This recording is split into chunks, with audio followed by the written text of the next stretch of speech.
Primeiro quero agradecer á Academia que me impuxese a obriga, porque nesto son soldado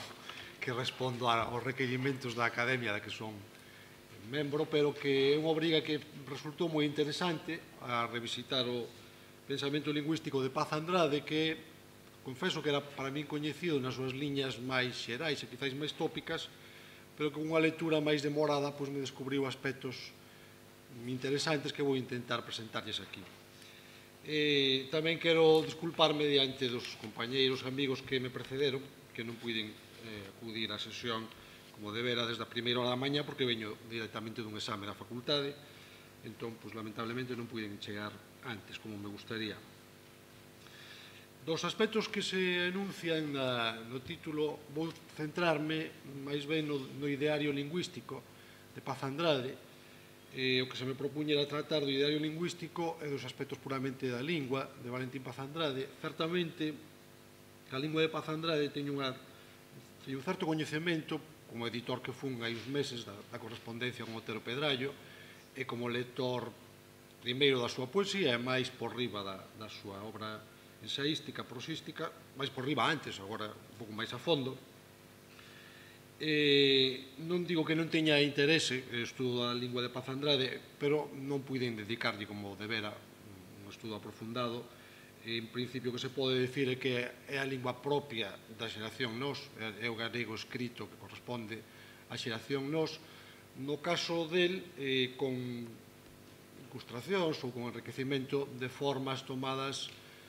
da literatura e da escrita portuguesa dun xeito bastante anárquico, como é comprensible, tendo en conta a imposibilidade que el tivo de ter unha formación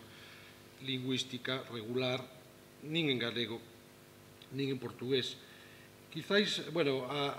sin entrar na lingua poética del, que seguro que é tratado polos conferenciantes que se achegaron á obra poética, é interesante subliñar da súa prosa ensaística que, a vontade de estilo deste autor é a vontade de estilo e de recreación da lingua. É un autor que a pouco que se lea un decátase de que é un auténtico ensaísta, refírome en galego en concreto, que non se limita a tratar de xeito académico ou técnico unha serie de temas, sino que está recreando o idioma co que está traballando e ten unha creatividade lingüística moi notable. Pero, como digo, para facer xustiza a ese esforzo, eu teria que ter realizado un estudo máis demorado que non puiden facer. Entón, sí que me emborquei na parte do estudo do ideario lingüístico de Paz Andrade, que no grosso está contido nun ensaio, diríamos que é nun ensaio que se foi facendo en 5 versións. Realmente son 5 versións dun mesmo ensaio. A primeira vez aparece en Galicia como tarea, neste libro que coñecedes, que se publica en Buenos Aires en 1959, que ten unha terceira parte, que se chama Reorientación del esfuerzo cultural, e dentro de unha serie de capítulos, do 11 ao 15, no que trata temas relacionados coa cultura galega, os capítulos centrais, o 12 e o 13, son génesis e evolución del idioma e problemática del gallego. Esta é a primeira abordaxe así un pouco en extenso que fai Valentín Paz Andrade da cuestión lingüística. As ideas fundamentais que vai desenvolver posteriormente están aí. É un ensaio que logo refai e amplía nun artigo, que sería a segunda versión deste ensaio, nun artigo que publicou en La Voz de Galicia en 1960, que se chama La proyección espacial y etnológica de la lengua galaico-lusitana, e que toma unha forma máis feita e máis definitiva no contributo que Paz Andrade fai a solicitude do editor que está aquí presente, Xosé Alonso Montero, para este volume O Porvir da Lingua Galega, que aparece en Lugo en 1969-68, e que se titula, como sabedes, a proxección transcontinental da lingua galaico-portuguesa, a evolución transcontinental da lingua galaico-portuguesa. O tema é retomado en termos moi similares na súa obra aparecida pouco despois, nos anos 70, que se chama La marginación de Galicia, que ten unha segunda parte que se chama La marginación de la lengua, insiste nos mesmos temas, quizáis máis en conexión coa primeira versión, coa que está en Galicia como tarea, porque focaliza máis os aspectos sociais da cuestión, e tería a forma definitiva cando menos cronolóxicamente no transcurso vital de Paz Andrade, no capítulo que insire no libro publicado no ano 85, Galiza labra a súa imaxe, que ten un capítulo que se chama A lingua que en nós nasceu, que a paráfrase case do traballo que aparecera no porvir da lingua galega, inda que contén algunhas cousas novas, actuais e interesantes. Na parte final introduce algunhas cousas distintas que se explica por o distinto contexto histórico e político onde aparece o porvir da lingua galega no ano 68, a situación da lingua, a situación política, etc., era moi distinta da que no ano 85, da ditadura pasamos a autonomía, dunha posición totalmente de persecución do idioma, pois pasamos a uns esforzos de promoción desde as institucións, etc., e iso o convida a él a unha reflexión final que ten un interese notable, ao meu entender, que intentarei mostrarnos. Bueno, eu para chegarme ao tema do ideario lingüístico de Paz Andrade, creo que é fundamental inserirlo, como el mesmo fai, cando procede, no que son a súa visión da cultura e da cultura galega en particular. Fundamentalmente, tres aspectos da súa visión da cultura que son importantes en por sí, pero que tamén deitan luz sobre a súa visión da lingua. Unha que é a visión da cultura menos imanentista, máis esencialista e máis vencellada ás condicións sociais de desenvolvemento da cultura, aos aspectos que diríamos hoxe sociolóxicos que el contempla con mirada de economista, pero con atención propiamente sociolóxica. Dúas, en relación con isto, a súa visión da cultura como unha entidade dinámica, non como unha simple estrutura estática. Isto creo que é unha visión moi interesante que lle permitiu efectivamente ver cousas da lingua, diríamos, novidosas, polo menos. Insiste moito en que a cultura non pode ser contemplada simplemente como unha estrutura, como un repertorio de ideas ou de obxetos xa adquiridos, que están aí, senón que é un proceso constante de creación e de recreación. E, por outra parte, con unha actitude, a súa visión da cultura, con unha actitude explícitamente non contemplativa, non puramente especulativa, sino con unha actitude con vocación de acción, de intervención. El, en distintos momentos, falando de cultura e de lingua, comenta que a tarefa dos intelectuais, é referido concretamente en algún momento os intelectuais nacionalistas, non é tanto ou non é só imaginar o futuro, senón construir o futuro. Esta vocación, esta actitude de persoa activa, manifestase no eido cultural, pero como os intentarei mostrar, tamén creo que é unha das claves para entender tamén a súa visión da lingua. Por tanto, estes son tres aspectos que me interesan, non digo que sexan os únicos, e quizáis non os máis importantes, pero tres aspectos da súa visión da cultura que teñen unha repercusión moi... que cerran chaves para entender tamén a súa visión da lingua, da súa problemática, a visión clave social, sociolóxica, a visión como proceso dinámico e unha actitude máis activa que non puramente contemplativa. Casi, en boa medida, parte destas cuestións son trasladadas de xeito directo cando el fala tamén da lingua, concretamente, falando da lingua, el di reiteradamente que a lingua debe ser contemplada como un fenómeno social e que a lingua debe ser reivindicada non só ou nin sequera principalmente por motivos sentimentais, senón por motivos sociais, por motivos de futuro, por interese do país. Neste sentido, en solidario con isto, é unha distinción que ele establece, moi pertinente, por outra parte, nas dimensións da lingua, el fai unha distinción das dimensións da lingua, seguindo algúns estudosos, e fala concretamente o que el reivindica é a dimensión da lingua como comunicación. Nós diríamos, ou por menos eu diría,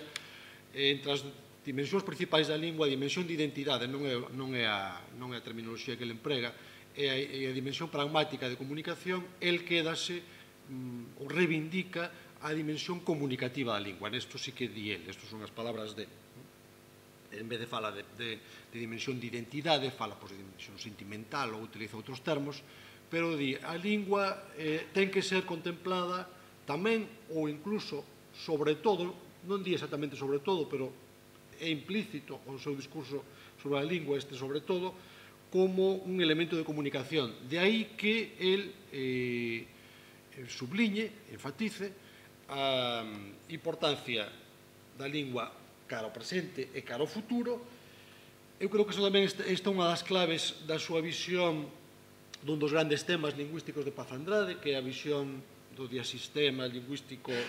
galego, luso, afro, brasileiro, non son termos del tampouco, en que a visión do galego dentro dese marco, dese diasistema histórico, pois a explicita ou a xustifica de dúas maneiras. Unha, pola historia, pola xénese común da lingua, polo feito de que Galicia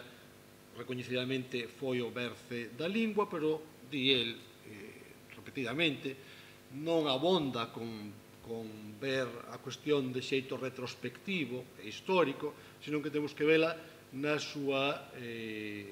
relevancia actual e, sobre todo, no que iso pode significar cara ao porvir. E aquí entraría o terceiro elemento que é importante na súa visión da lingua, se relaciona con isto, que é a proxección internacional. Na cuestión, en canto ao aspecto quizáis máis relevante, máis estudado, do pensamento lingüístico de Paz Andrade, que esta cuestión da visión do galego necesariamente marcada no, diríamos hoxe día, sistema lingüístico galaico, luso, afro-brasileiro, realmente, en principio, do punto desde onde ele arranca, non é unha grande novidade, porque este é un tópico do discurso galeguista desde o século XIX. Incluso, se queremos remontalo, podemos ir a Feixóo, pero, bueno, que é formulado, realmente que é formulado nos termos nos que se fundamenta a visión actual, pois, desde o século XIX, en Murguía. É dicir, é un tópico do discurso galeguista reivindicar a orixe común do galego e o portugués e reivindicar o portugués como un modelo, diríamos, de normalidade. Bueno, por que? Pois por dúas razóns, basicamente, sempre en contexto polémico, sempre en contexto reivindicativo do galego. Por que? Pois efectivamente, no discurso que xustifica a subordinación do galego, justamente, un dos argumentos que aparecía era a propia incapacidade do idioma, como se o idioma tivese unha tara interna, que lle impedise un desenvolvemento histórico normal. É claro que, nun contexto polémico, pois, o portugués servía de contraexemplo. A situación social do galego non pode ser imputada a ninguna tara interna do propio idioma, como demostra o feito de que noutro espazo xeográfico político se desenvolveu de xeito normal. E por qué? Pois entón as razóns teñemos que buscalas nas súas condicións histórico-sociais, histórico-políticas. E, en solidaridade con isto, é dicir, que a subordinación social e cultural do idioma non é unha tara, non se debe a un defecto, diríamos, de fabricación do idioma, senón ás condicións en que se desenvolveu, está outro aspecto da cuestión, que é o aspecto da habilitación ou da modernización do galego, diríamos, da súa habilitación para cumprir funcións sociocomunicativas que tiña vedadas desde séculos pa aquí. E que teña as súas repercusións no propio instrumento lingüístico que está, diríamos, subdesenvolvido para que volva a exercer esas funcións sociocomunicativas que volva a exercer ou que exerza, que nunca exerceu, pero que exerza, o propio idioma necesita habilitarse. É obvio que o portugués xa o fixo, o portugués foise actualizando e foise modernizando no curso da historia e, por tanto, desde o século XIX en que se lanza o proxecto de hoxe diríamos, daquela, de normalización social do idioma, tamén se viu con claridade que o feito de que o portugués se desenvolvese como lingua en condicións para entendernos de normalidade, nos ofrecía unha fonte de recursos que sería parvo non aproveitar para a propia habilitación do idioma. Entón, neste sentido, o discurso, como digo, que é o punto do que arrinca Paz Andrade, neste sentido, non hai, penso, non hai grande novidade no discurso de Paz Andrade. Arranca moi ben da matriz ideolóxica galeguista clásica, diríamos. Eu fixen a miña tese de doutoramento sobre ideas e debates sobre a lingua entre o ano 16 e o ano 36. Nese traballo documentei importantes debates sobre a cuestión normativa e sobre a cuestión da estandarización do idioma que, por certo, siguen sendo descoñecidos aínda agora, 17 anos despois, en parte culpa miña que non publiquei a tese,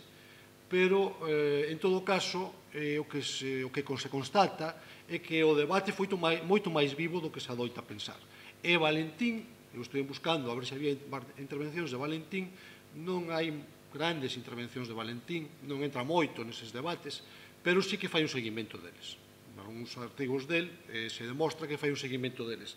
Entón, neste sentido, el, digamos, herda e parte do que era un patrimonio, unha visión das cousas común no galeguismo de anteguerra e tamén no galeguismo de posguerra. Aquí non faría moito sentido inventar unha contraposición das ideas de Valentín frente a calquera outro galeguista coetáneo. Neste sentido, comentarei despois tamén brevemente que non é casualidade, inda que non é tampouco moi aireado o dato,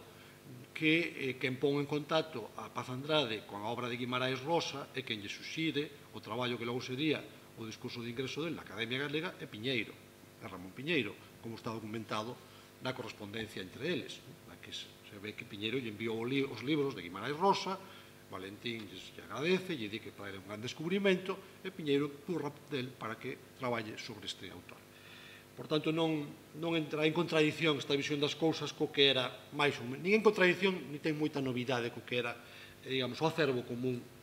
do pensamento lingüístico galeguista neste momento. Onde sí que comeza, digamos, a introducir aspectos novidosos, Valentín, que logo irá a desenvolvemento,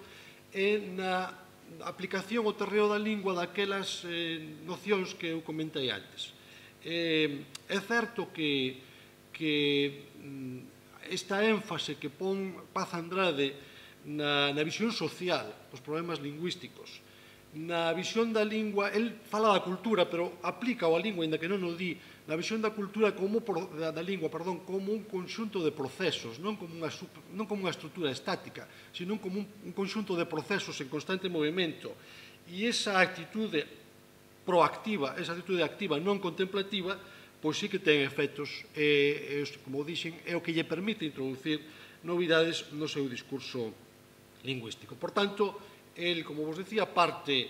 dunha narración histórica sobre a orixe común do galego e o portugués e a desigual fortuna histórica do galego e o portugués por factores histórico-políticos que canónica, diríamos, sin grande novidade. Pero cando el di, isto non é suficiente ver a cuestión do aspecto histórico. Temos que vela no presente e cara ao porvir. Bueno, aquí el, efectivamente, a súa proxección internacional,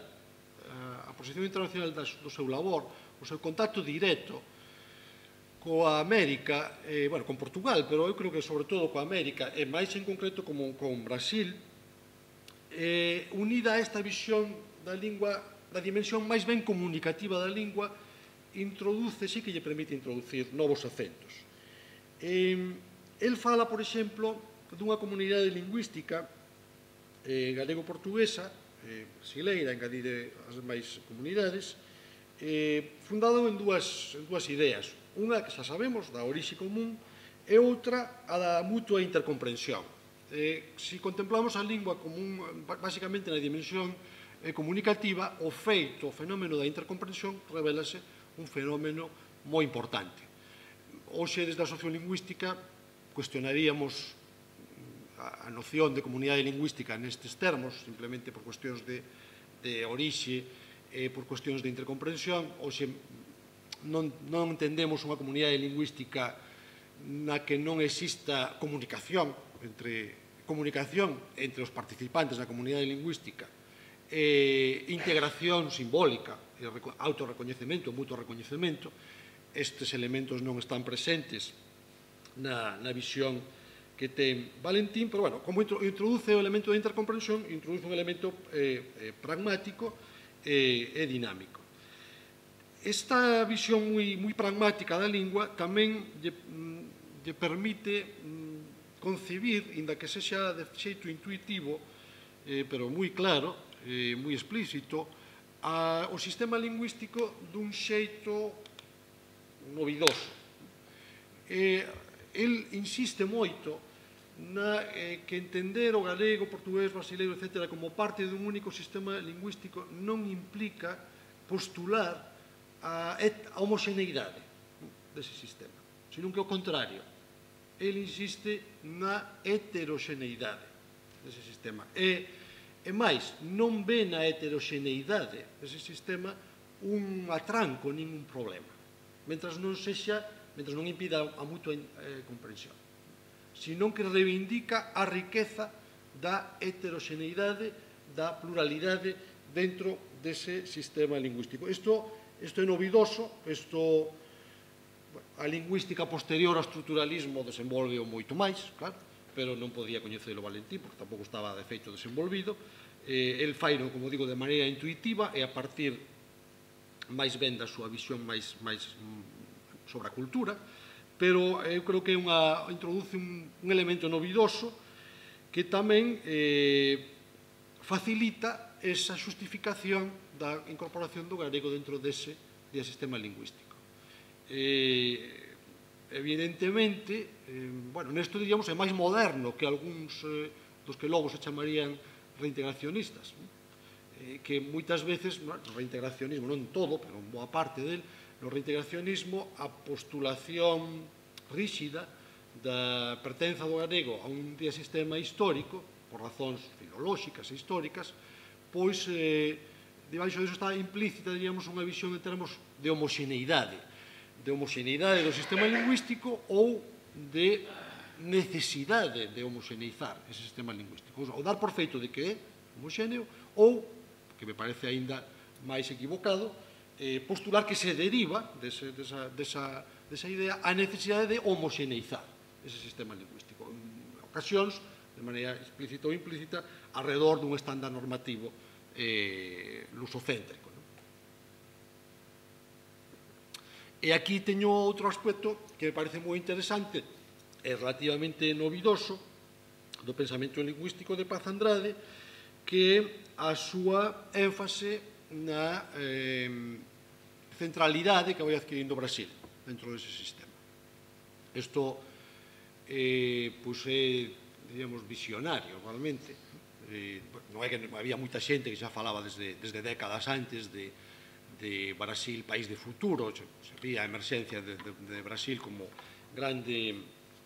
potencia económica e demográfica internacional, pero nos discursos sobre a lingua, e desde logo desde Galicia, non se tirara, digamos, as consecuencias que corresponden. Esta é unha noción que ele apunta de xeito completamente explícito. É dicir, ele está falando dun diasistema extendido por varios continentes, pero insiste, apunta, el mesmo subliña, que o centro,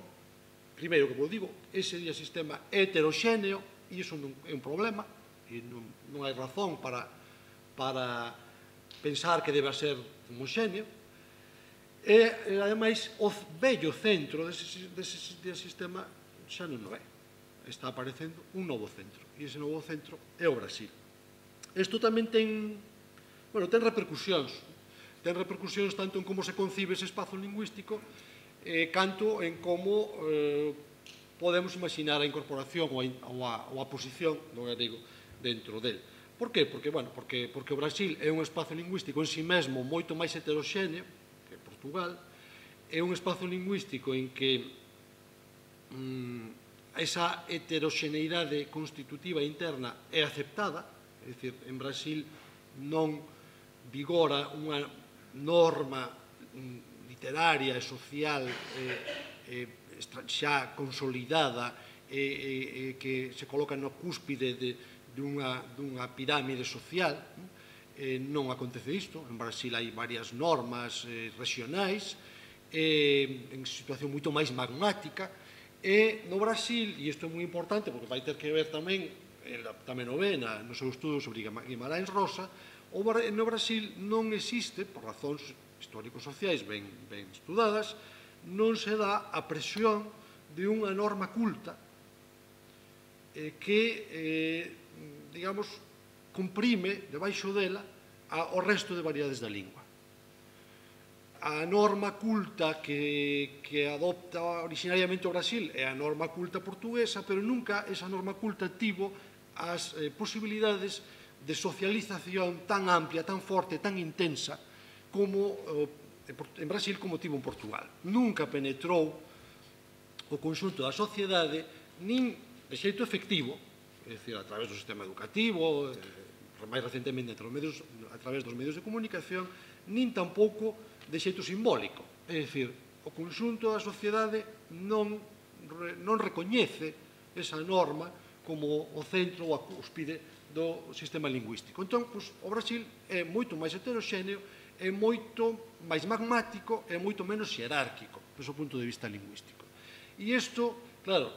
se o centro do sistema está en Portugal, e en Portugal vigora esta visión máis xerárquica, máis establecida, máis estratificada da lingua, pois isto impón, digamos, a súa impronta no conxunto do sistema. Pero, se o centro é espazo lingüístico con estas outras características máis dinámicas, máis heteroxéneas, máis magmáticas, menos xerarquizadas, pois tamén iso deixa a impronta no espazo lingüístico. Isto soubo ver, non nos termos máis ou menos técnicos que estou expoñendo eu, pero soubo ver de maneira moi clara Valentín Paz Andrade no seu estudo sobre Guimarães Rosa, a que me vou referir para rematar brevemente agora. Paz Andrade tamén ten unha posición sobre a cuestión normativa, que se deduce de todo isto para a orientación normativa do galego. Ten unha posición que xa adianta, de unha forma moi cautelosa, moi xenérica, no ensaio do 68, onde fala de non se pretende chegar a unha unificación literal, eu creo que hai que entendelo de letras, de grafía, máis trátase de conter a disociación, facendo os axustes necesarios para aproveitar as ventaxas mutuas que un intertroque permanente podería proporcionar. A ninguén se lle oculta que da parte de Galiza hai a gañar moito máis que a perder se a relación entre unha e outra fala se avivece e sostén. Aí está vello tamén este vello soño que diríamos pangaleguista, cos termos de Antón Vilar Ponte, de que non se trata só de incorporar o galego a ese espazo, sino que haxa un intertroque, ignorando un pouco a asimetría de parceiros. Dificilmente Galicia vai aportar un intertroque, polo menos en termos parellos. Pero quería chamar a atención sobre esta posición. El di que isto ten que marcar unha certa liña de intensificar o intertroque, facer axustes no galego, aproveitando as ventaxas mutuas, pero, como vedes, non se pretende chegar á unificación literal. Dío dunha maneira máis extensa e máis clara no seu traballo do 85, onde pode falar con máis liberdade, onde xa se produciran moitas novidades importantes neste sentido, xa existía unha norma oficial da propia Academia do 82, etc. Ao final deste artigo que está incluído en Galicia labra a súa imaxe, que antes vos comentei, que é de feito unha paráfrase do traballo publicado no Porvir da Lingua Galega, pero que mudou o final, pois este final, como vos dixen antes, primeiro, a idea clarísima, Na mesma liña valorativa tense de recoñecer que o centro literario da comunidade lingüística foi desplazándose ao aumento da realidade, pero, sobre todo, no que se refire á orientación normativa, pois el o que propón é redimir o galego de toda a servidume do castelán, que penso que debe deixarse fora de toda controversia,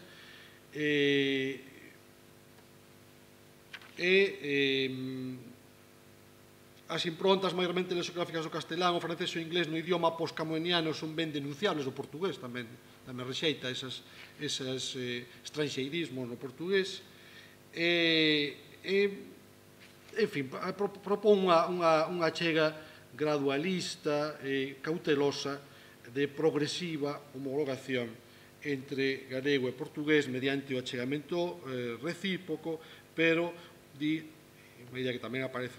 reiteradamente o galego, ha de marchar en diante en maior irmandade formal co portugués sin que teña que deixar de ser o que sempre foi. Isto tamén o di el reiteradamente. Unha nota final, comenteivos ao comezo que estas, bueno, unha parte, polo menos, destas ideas de Valentín están desenvolvidas nesa serie de ensaio, diríamos, en 5 entregas, que vai desde o 59, da Galicia como tarea, ata a Galiza labra a súa imaxe no 85, con esa estación central que é o porvir da lingua galega do 68, unha nota sobre este discurso académico de Paz Andrade, que logo se publica en versión ampliada, sobre a galicidade na obra de Guimarães Rosa, creo que vai ser estudado máis especificamente noutra conferencia, outra intervención deste mesmo congreso, en que simplemente eu quero chamar a atención que el, por unha parte, pon en obra eso que vos decía antes da actitude proactiva de Paz Andrade, esta idea que ten el non abonda con imaginar, hai que facer, isto non é unha cuestión só sentimental, é unha cuestión práctica. Bueno, eso puxo de manifesto a súa vida, as súas viaxes a Brasil, a Angola, a Mozambique, cos seus negocios e coa súa, digamos, achega ao intercambio económico, humano, cultural, con eses ámbitos, pero dunha maneira moi particular co seu traballo sobre Guimarães Rosa, que, como comentei antes, inda que o coñecemento, polo menos nominal do autor, imagino que viría de antes, parece que foi incitado de xeito moi concreto por Ramón Piñeiro, como se manifesta na biografía. Esta é unha das cousas que quería chamar a atención. E outra, que efectivamente, el aquí, neste libro, pon un pouco en práctica varias das cousas que comentei. A visión da lingua no contexto máis amplo cultural e social, neste caso, no contexto literario. E logo, eu creo que hai outro elemento que é a impresión que nos causa sempre os galegos cando imos ao Brasil, pois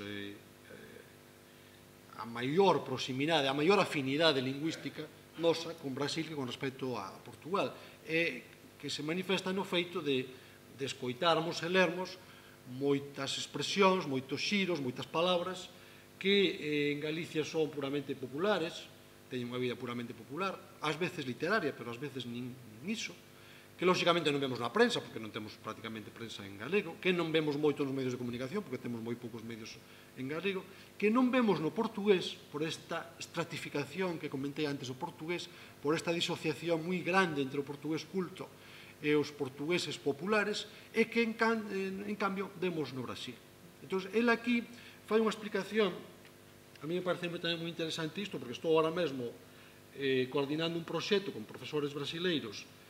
que sobre galego brasileiro na historia, publicamos xa un libro con un estudo sobre isto, cando nós necesitamos justificar este proxecto, porque